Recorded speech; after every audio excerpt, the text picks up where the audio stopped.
खूब अंधेरा हो जाता है। जैसे आप किसी कमरे में बैठे हों और अचानक बिजली चली जाए और खूब अंधेरा हो जाए, आपको अपना हाथ भी ना दिखाई दो, ऐसा ही खूब अंधेरा। हम सब ने अपने अपने हाथों में पकड़े हुए लालटेन जला लिए। जब हम उस जगह पे पहुंचे तो उस बरगद के दरख्त के इर्द गिर्द उस आमिल के कहने पे दिए जला दिए गए और कुछ दिए दूर दूर जला दिए गए। वो काफी बड़े बड़े दिए थे जो नतेश हाजिम के कहने पे दूर दूर भी दिए जला दिए गए और उस बरगद के दरख्त के इर्द गिर्द तो काफी ज्यादा दिए जला दिए गए। एक बोरी सूरज भाई के हाथ में थी, एक बोरी एक और बंदे के हाथ में थी और लालटेन सबने पकड़े हुए थे। हम लोग जब चलते हुए उस जगह के अंदर दाखिल हो रहे थे तो हमारे दिल की धड़कन बहुत तेज थी, हम डरे हुए थे। एक अमावस की रात थी और जिस जगह के अंदर हम पहुंच चुके थे ये बहुत ही खौफनाक भयानक मंजर ये जगह पेश कर रही थी। इर्द गिर्द दरख्त और दरख्तों के बीच में खुला मैदान और इर्द गिर्द एक झील सी बनी हुई, दरमियान में वो बरगद का दरख्त जहाँ पे जिन्नात का मेला लगता था। और आज वही रात थी तो क्या आज भी यहाँ पे जिन्नात का मेला लगना था? हम ये परेशान थे।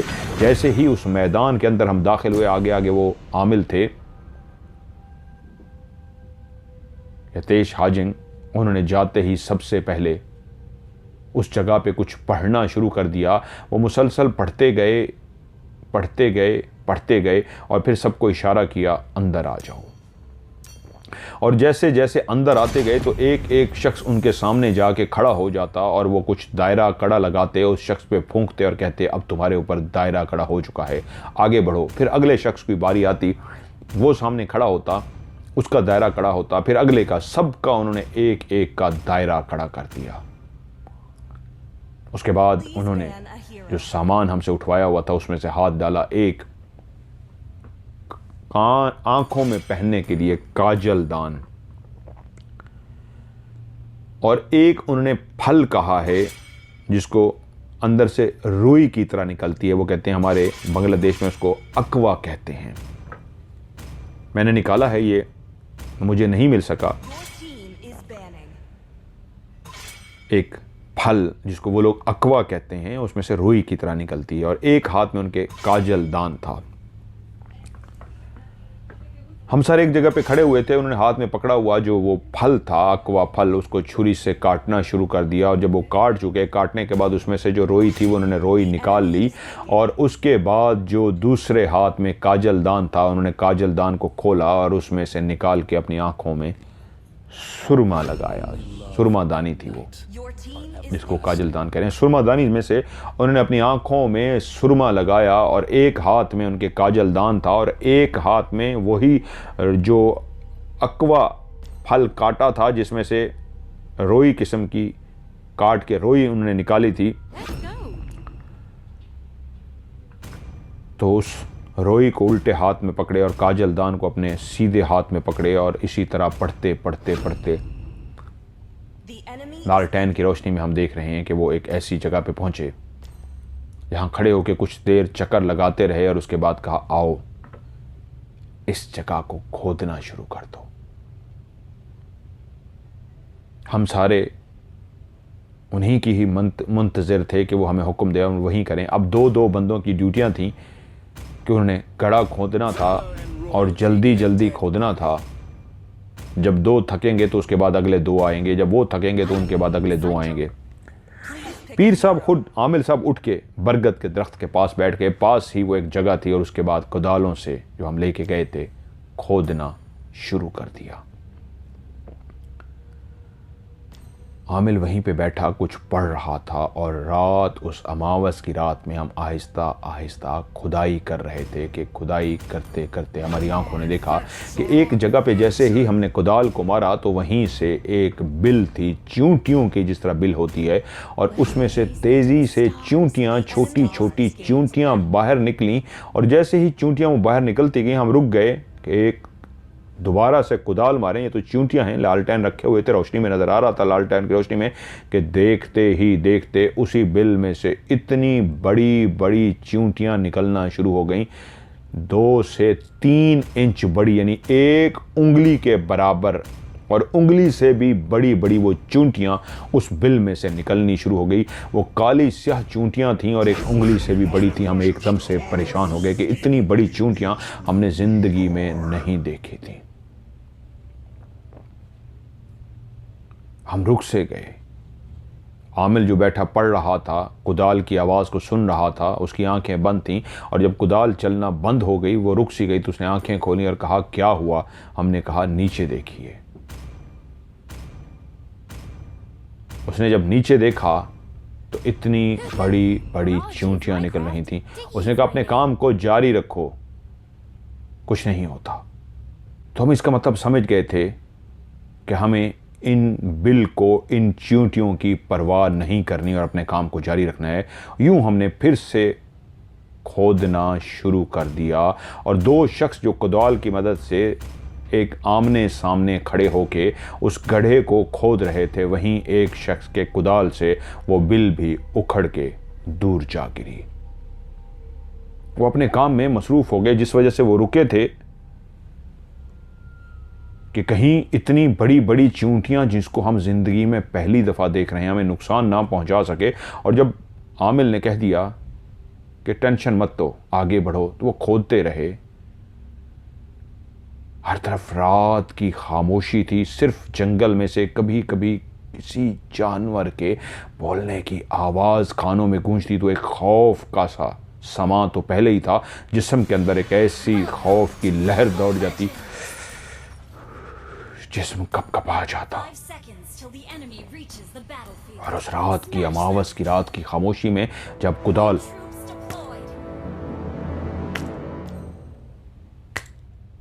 जमीन के अंदर एक चोट सी मारती तो उस जमीन की वो जो एक चोट की आवाज थी वो भी फजा के अंदर अच्छा खासा खौफ पैदा कर रही थी। हम खोदते रहे, आंखें बंद करके वो आमिल साहब पढ़े जा रहे थे कि वहीं पे उसी कुदाल में से एक आवाज आई, कटक। जैसे कुदाल मट्टी के अंदर गढ़ने की बजाय किसी और चीज़ से टकराई हो, वो चीज़ जो मट्टी के अंदर दफन हो। और जैसे ही वो आवाज़ आई तो दोनों कुदाल से जो खोद रहे थे, क्योंकि काफ़ी देर से ये अमल जारी था, दो लोग जब थक जाते थे तो वो कुदाल किसी और को पकड़ा देते थे, उनकी जगह पे दो और फ्रेश लोग खड़े होकर खोदना शुरू कर देते थे, क्योंकि उन्होंने कहा था जल्द से जल्द इस अमल को मुकम्मल करना है। इसलिए दो दो लोगों की बारियां लगी हुई थी और अपनी अपनी बारी पे उसको खोद रहे थे। दो थकते, दो और को पकड़ा देते। और जिस वक्त कुदाल किसी लकड़ी के बॉक्स से टकराई, एक आवाज सी पैदा हुई, कटक की, चौंके। और पीर साहब ने उसी लम्हे अपनी आंखें खोली, जैसे उनको एहसास हो गया हो कि हम करीब पहुंच चुके हैं अपने उस मिशन के जिसके लिए हम यहां अमावस की रात को पहुंचे हैं। बोले,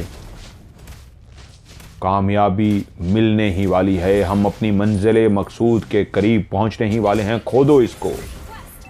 और वो शख्स जो खोद रहे थे उनको इस उम्मीद, एक आस जो थी, जो उम्मीद की किरण उनको नजर आ रही थी, अब वो पूरी होने जा रही थी। उनके अंदर एक जज्बा सा आ गया था, वो और तेजी के साथ कड़क कड़क कड़क खोलना शुरू हो गए। और देखते ही देखते उसी लम्हे हमारी आंखों ने देखा, बिल्कुल एक सामने लकड़ी का ऐसा बॉक्स हल्का हल्का मट्टी हटाने से नज़र आ रहा था। किसी पुराने दौर का बना हुआ मट्टी का, लकड़ी का बॉक्स, जिसके नक्शो निगार लकड़ी के ऊपर हाथ से जैसे किसी ने इंतहाई मेहनत के साथ कशीदाकारी की हो, इंतहाई मेहनत के साथ उसको नक्शो निगार बनाए हों उस बॉक्स के ऊपर। वो बॉक्स का ढक्कन अब आहिस्ता आहिस्ता मट्टी हटती जा रही थी, नज़र आ रहा था। और जब बिल्कुल उस बॉक्स के ऊपर से मट्टी हटा चुके तो बिल्कुल साइड से एक छोटा सुराख, जिस तरह चींटियों का बिल पहले नजर आया था, उसी तरह का एक जगह से मट्टी खुद ब खुद, क्योंकि वो अब खड़े हो गए थे, ऊपर से मट्टी हट गई थी। अब साइडों से मट्टी हटानी थी, उसको बॉक्स को क्या बाहर निकालना था, क्या करना था। अभी तो सिर्फ उसका ऊपर वाला हिस्सा नजर आया था, अभी तो उसकी साइडें भी मट्टी से निकालनी थी जो दफन थी मट्टी में। कि उसी लम्हे वो रुके ही थे देखने के लिए, खुशी के मारे कि ये तो निकल आया वो एक खूबसूरत लकड़ी का बना हुआ संदूक, जो खजाने से भरा हुआ संदूक होता है। उस संदूक के ऊपर वाले ढक्कन पे लकड़ी पे जो नक्शो निगार थे वो बताते थे कि ये ख़जाने का ही संदूक है।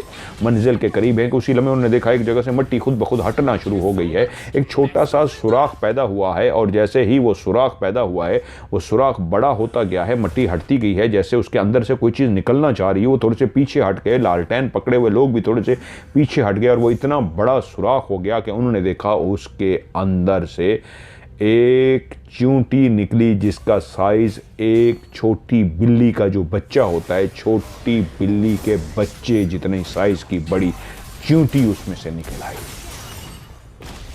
और ये चींटी अगर किसी को, काली स्याह चींटी अगर किसी को काट लेती तो शायद इंसान की जान भी जा सकती थी। इतनी बड़ी एक बिल्ली, जो बड़ी बिल्ली होती है, फुल साइज की नहीं, दरमियाने साइज की, उस बिल्ली के जितनी बड़ी चींटी उसमें से पहली क्या निकली। उसके बाद तो लाइन लग गई और चींटियां बाहर निकलनी शुरू हो गई, एक के बाद एक, एक के बाद एक उसमें से चींटियां निकल रही थीं। वो सारे डर के पीछे हो गए। इतनी इतनी बड़ी चींटियां अब किसी ने नहीं देखी थी। शुरू में जो निकली थी चींटियां वो अभी छोटी छोटी थी, एक जो छोटी साइज की बिल्ली होती है जिसका बच्चा होता है उस साइज की थी। उसके पीछे से देखा सुराख और बड़ा हो गया है और इतना बड़ा हुआ कि उसमें से जो अब चींटियां निकल रही थी वो एक बिल्ली के साइज की चींटियां थी। वो सारे डर के पीछे हटे तो पीर साहब ने कहा, आमिल ने कहा, थोड़ा सा पीछे हट जाओ, पीछे हट जाओ। वो फिर कुछ पढ़ते रहे और उसके बाद एक शख्स से कहा जिसके हाथ में बोरटा था, बड़ी सी बोरी थी, उसने कहा निकालो इसमें से और बिल्लियों पे डाल दो। उसने जल्दी से हाथ में पकड़ा हुआ जो बोरटा टाइप सा था उसके अंदर हाथ डाला और उसके अंदर एक मट्टी के रंग का कोई एक सफूफ सा बना हुआ था, जिस तरह मट्टी के रंग का होता है। जैसे इंसान की चिता को जलाया जाता है, इंसान को मरने पे शमशान घाट पे वो लोग जलाते हैं तो उसकी जो चिता जलने के बाद वहाँ से जो उसकी अर्थी होती है, जो मट्टी होती है, उसकी जिस्म की राख होती है, वैसी ही एक राख थी और उस शख्स ने उस राख को उस जगह पे डालना शुरू कर दिया जहाँ से वो बिल्लियों के साइज़ की बड़ी बड़ी चींटियाँ निकल रही थी। या उसने डाला, उसी लम्हे 4-5 बड़ी बड़ी सी चींटियाँ निकली, लेकिन निकलती ही तेज़ी से उस राख की वजह से, जैसे उन पर राख डली, जल्दी से भागी और साइड पे हो गई और वो सुराख इस तरह लगा जैसे खुद ब खुद बंद होना शुरू हो गया हो और वो सुराख बंद हो गया। लेकिन उसी ही लम्हे ऐसी आंधी शुरू हुई जो पहले तो एक हवा सी चली, छोटी सी, जैसे हल्की सी हवा आती है। अभी तक तो बिल्कुल मौसम बिल्कुल ऐसा था, कोई हवा नहीं थी, कुछ भी नहीं था। ऐसा एक झोंका सा आया हवा का, लेकिन साथ ही एक शोर सा पैदा हुआ। तेज़ हवा की वजह से जब दरख्त हिलते हैं तो एक तेज़ हवा का शोर पैदा होता है। ऐसा ही एक ऐसा तेज़ शोर पैदा हुआ कि हवा में, फ़ज़ा में मट्टी ही मट्टी उड़ना शुरू हो गई और ऐसी आंधी आई कि जितने भी दिए जो उस बरगद के दरख्त के इर्द गिर्द रखे थे वो सब के सब एक झटके में बुझ गए। जो दूर दूर हमने बड़े बड़े दिए जलाए थे वो सब के सब बुझ गए। यहाँ तक कि लोगों के हाथ में पकड़े हुए जो लालटेन भी थे, कुछ लालटेन भी बुझ गए और बाकी लोग अपने लालटेन को बचाना शुरू हो गए कि ये हवा से बुझ ना जाएं, क्योंकि इतनी तेज़ आंधी आ रही थी कि सब ने अपने आँखों पे हाथ रख लिया था। मट्टी मट्टी थी आँखों में, मुंह में, इतनी मट्टी उड़ रही थी, इतनी तेज़ी से ये आंधी का तूफ़ान आया था, मट्टी का तूफ़ान आया था, जिसमें ऐसा शोर था, लगता था ये बरगद का दरख्त इस हवा के प्रेशर से गिर के नीचे गिर पड़ेगा। उसके पत्ते उस बरगद के दरख्त के इतना शोर मचा रहे थे, रात को ऐसा लगता था उस हवाओं के शोर से जैसे चुड़ैलें आपस में लड़ रही हों। और इतना शोर हो गया, आंधी आंधी, हर तरफ दरख्त, और ऐसी आवाज़ें आना शुरू हो गई कि इर्द गिर्द के जैसे दरख्त उखड़ उखड़ के गिर रही हों। इतनी तेज़ आंधी जब चलती है दरख्त ही अपनी जगह से उखड़ जाते हैं और आवाज़ें हमारे कानों तक कलेयर आ रही थीं दरख्त के उखड़ने की। और कोई भारी भरकम दरख्त जब कोई नीचे गिरता है तो उसका एक शोर सा पैदा होता है, ऐसे दरख्त के नीचे गिरने की भी शोर आ रहा था। और उस आंधी ने तबाही मचा दी थी और हम सारे लरज़ रहे थे, ये क्या हो गया है, ये मंजर क्या है। हमें कुछ समझ ना आ रही थी कि क्या करें। सब अब काम को रोक के खड़े हो गए थे कि कुछ भी पल्ले नहीं पड़ रहा।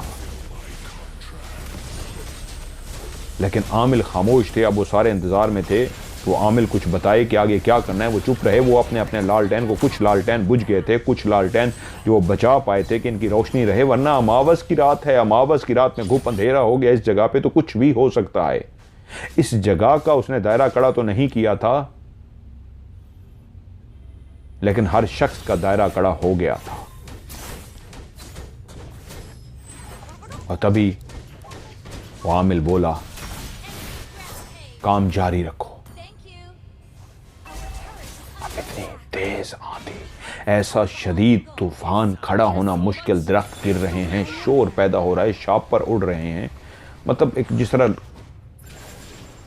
कागज चीज़ें उड़ती हैं इस तरह आंधी में अंदर, इस तरह की शदीद आंधी वाला माहौल है। खड़ा होना मुश्किल है, आंखें खोलना मुश्किल है। और वो कह रहा है काम जारी रखो। तो काम तो जारी रखना था। कुदाल से उन्होंने फिर से खोदना शुरू कर दिया। आंखों में मट्टी जा रही थी, वो देख नहीं पा रहे थे, फिर भी अंदाजे से अब वो मट्टी निकालने की कोशिश कर रहे थे। अब काम स्लो शुरू हो गया था। जितनी तेज़ी के साथ अभी तक वो इस संदूक के ऊपर ढक्कन तक पहुंचे थे, अब जब साइडों से मट्टी हटाने का टाइम आया तो उस आंधी ने ऐसी तबाही मचा दी थी कि मुश्किलों से वो वहाँ से मट्टी हटाते, वहाँ मट्टी और गिर जाती, वो मट्टी हटाते, उस आंधी की वजह से मट्टी और गिर जाती। अब वो काम तो कर रहे थे लेकिन इस अंदाज में कि बहुत कम रोशनी थी। लालटेन अक्सर बुझ चुके थे, कुछ ने जलाने की कोशिश भी की, लेकिन मसला ये था इतनी तेज़ आंधी में माचिस जलाते ही बुझ जाती थी। इतनी तेज़ आंधी में वो अपने लालटेन नहीं जला पा रहे थे, और जिनके हाथ में लालटेन था वो उसको इस अंदाज में बचा रहे थे कि ये भी बुझ गया तो घुप अंधेरा हो जाएगा, अमावस की रात हर तरफ अपनी खौफ की काली चादर फैला देगी। और यही एक रोशनी का जरिया था, लालटेन, जिसको वो बचाए हुए थे।